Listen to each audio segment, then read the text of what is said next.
Everybody want to focus on the Philadelphia 76ers, Doc Rivers, Ben Simmons, and all of that other stuff. You know what I'm focused on? What the hell happened across the river? That's what I'm focused on. Brooklyn, stand up. KD, Kyrie, James Harden, home, just like the rest of us. That's what the hell is on my mind right now.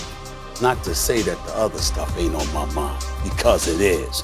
And it's bad enough that's on my mind with Molly and Max here. But I'm being touched by magic this morning. Get ready, y'all. First takes in the house. Let's go.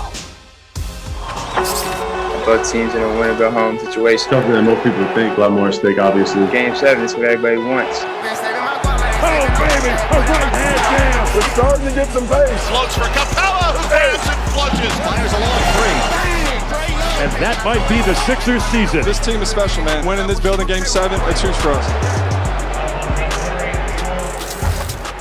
Good day, what's going on, everybody? Welcome into First Take. We have a 5-time champion, a Hall of Famer, a business mogul. He can dress in a smile that lights up any room. Irvin Magic Johnson, so good to see you, sir. Thank you, Molly. Thank you for coming to the East Coast for a hot second for us. You'll be with us the entire show. Oh, I'm happy to be here, too. My brother. Well, you know, you called, bro. I'm here, man. Come on, man. And I feel you. Good to see you, Max. You too, Magic, always. And dressed for the occasion. Guys, we got a lot to talk about. Stephen A. teased it. Let's do this. We ready? We ready? Oh, hell okay. Yeah, I'm ready. You want to start in the East Coast? Because I can do that. All right. Let's do that. We start with last night's elimination game. The Hawks were too much for the Sixers and advanced to face the Bucks in the Eastern Conference Finals. This series has been all about Trae Young and Joel Embiid. Embiid putting up 31, 11, and 3, but it wasn't enough. Ben Simmons, meanwhile, struggled. 5 points, 8 boards, and 11 assists in that pivotal play where Simmons turned down a scoring opportunity inside and passed the ball to Thibault. Joel, talk to me.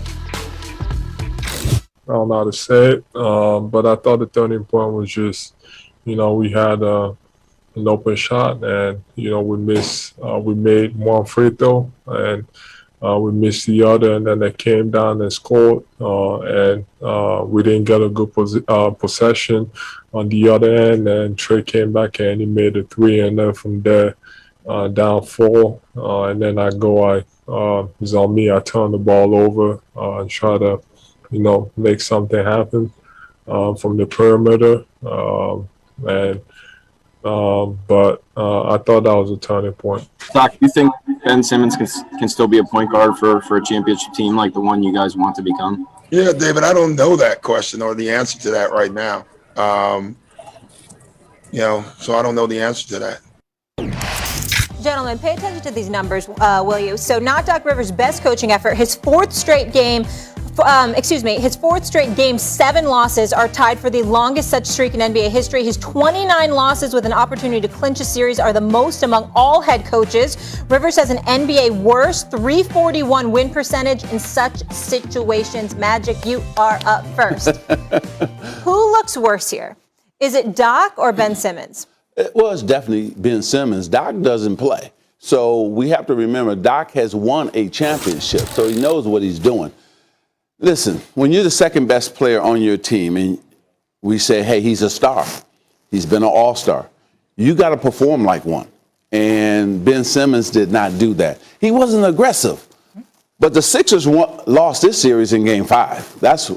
If they had won Game 5, they would have won this series. But they lost the series when Coach McMillan of the Hawks did that hacker Simmons, and they couldn't go to the free throw line and hit those free throws, and that's where they lost this series. And then he lost his confidence in Game 5 as well, right? And so now it's time for a new destination and a new place for Ben Simmons. It'll be great for him. It'll be great for the organization.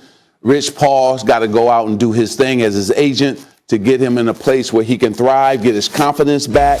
Hopefully there's a star at another team who needs a change of scenery as well, and bring that person into Philly. Fan base loves the Sixers in Philly, and this man can talk about that more than I can. I played against the Sixers twice, so I know that fan base. They love the Sixers, and talk radio this morning is probably talking about getting Simmons out of there. Mm-hmm. Doc Rivers prepared the team, but he can't shoot free throws. He can't knock down shots. First of all, here's the deal. There is no excusing what's going on with Doc Rivers. I love the man personally and professionally. But there have been several collapses on his watch. And this weekend is particularly devastating because the Los Angeles Clippers won a Game 7 and went to the conference finals for the first time in franchise history in Ty Lue's first year. And he did it the last 3 games without Kawhi Leonard. Go look up Ty Lue when he's down in a series or I got when you. it's on the line. I got you. The point is that you consider what Ty Lue did in year 1 and that Doc Rivers didn't do it in 7 years. And then on the same weekend, you lose a Game 7 to an Atlanta Hawks team most people thought that you were supposed to beat. This is not a good day for Doc Rivers, number one. Yep. But having said all of that, I roll with my man Magic Johnson. Ben Simmons has got to go. He's 24 years of age. He's a star talent. Right. And I'm not saying that Ben Simmons should be given up on because he's some scrub or anything like that. It goes to what you pointed out, Magic. I know Philly. Yeah. I worked there for 17 years. I was a columnist for my last time. Let me tell you something right now. That city ain't going to ever forgive him for what they have seen. And here's why. Not just that he missed shots. He didn't take them. Yeah. See, when you see the Greek freak in Milwaukee miss or make, he takes them. Ben Simmons is literally scared to shoot the basketball. He gave up a wide open dunk because he anticipated he was going to be fouled and didn't want to go to the free throw line. 34% shooting in the postseason. For anybody who's attempted 70 or more, it's the worst free throw percentage shooting in the history of basketball. And this is the league Wilt Chamberlain and Shaquille O'Neal played in. Right. And they shot better from the free throw line than Ben Simmons. This is very, very bad. And when you take that into consideration, and you combine that with the fact that Philadelphia being a very unforgiving town, and they don't know how to let off and lay off, and they're going to constantly berate him, and it's mental. Yeah. With him, I don't believe he can overcome that, Max. In the city of Philadelphia, you got to move him. I'm going to say it right here on national television. Try and get yourself somebody like C.J. McCollum. Mm-hmm. Bring him to Philly. Send Ben Simmons to Portland. Because with all the perimeter guys they have in Damian Lillard, it would work. That's how bad his trade value has been diminished. Now it's like, can you get C.J. McCollum for Ben Simmons? It was 4 years, $140 million. Ben Simmons cannot be fixed in Philadelphia. I agree with you. And by the way, the Philly fans get such a bad rap for riding guys. How were they with Markelle Fultz? When he was going through problems, that city supported him. Any little positive thing he could do, they're doing the same thing for Ben Simmons. The city's behind him. He just let him down. I think it's over for him. They've supported him. I think it's over for Ben Simmons in Philly. Can Doc be fixed in Philly? I agree with you both. Ben Simmons got to go. Can Doc be fixed in Philly? Look at what just happened. Look, you're right, Magic. He's already shown he can win a championship with a big three in a league that didn't have any other big three. They were the only one, got one. Collapsed, more playoff collapses. The stats have been going around, et cetera, et cetera. And I love Doc Rivers. I loved him as a point guard for the Knicks. But we have to be honest about this. You can't play Dwight Howard in that game or Shake Milton. Like, those guys can't see the floor. He went 10 deep in a Game 7. Think about what was happening in that game early on. Dudes who were getting cooked. Like, this is just coaching stuff. Gallinari was cooking George Hill. Seth Curry was getting cooked by Herter, right? And then they're playing a backcourt of Trae Young and Lou Will. You got to punish that. Offensively, you have to. They can't play defense. You got to punish But with who? Who are you going to punish him with? Well, if Tobias Harris would be nice if he showed up. Okay, but that didn't happen. Danny Green hurt. His injury hurt the Sixers. So you can't judge Doc Rivers until Danny Green is in that lineup. But this is it. You talked about last season. Doc Rivers wasn't playing against the Denver Nuggets. Kawhi Leonard and Paul George didn't show up in Game 7. Jamal Murray outscored both of those superstars. One man did, right? So that's not Doc's fault. Same thing here. Listen, Ben Simmons got to take ownership and say, listen, this is what's going on out here. I know Embiid's going to give me 30. I got to get at least 20 to 25 for us to win. What do you get for Ben Simmons? And who should want him? Well, a solid player. McCollum would be great because he can shoot. He'll stretch the floor. He can play alongside. And he ain't scared to shoot. Exactly. Stephen A., who do you think should want Simmons?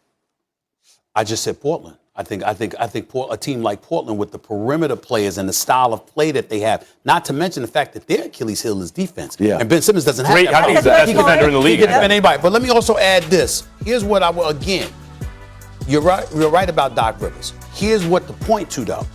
Seth Curry is a damn good basketball player, and we've been very pleased by what we've seen from him. He's undersized against Herter. You know it, you see it, I'm saying. you do very little about it. You gotta. I understand Trae Young is a threat, but Trae Young was 4'22" before he hit from the damn logo in the last minute or so. Okay, Herter's hurting you all game long. Right. At some point in time, you got to make that decision. Get off of him. If you got to double up to get the ball out of his hands and force somebody else to shoot, disrupt their rhythm, do something, as opposed to keeping the undersized Seth Curry on. Stephen A. Magic, you guys are right about Ben Simmons. There's no argument. I'm just saying Doc can't slide.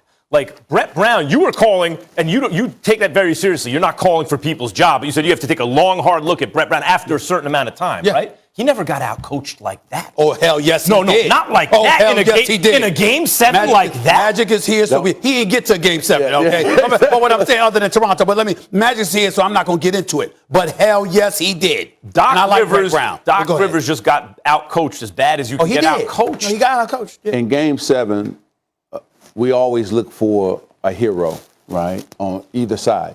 And Herter happens to be the hero for the Atlanta Hawks. He's matched up with a 5'2" guy. Yeah, but he got it going. You got to give him credit. He got it going.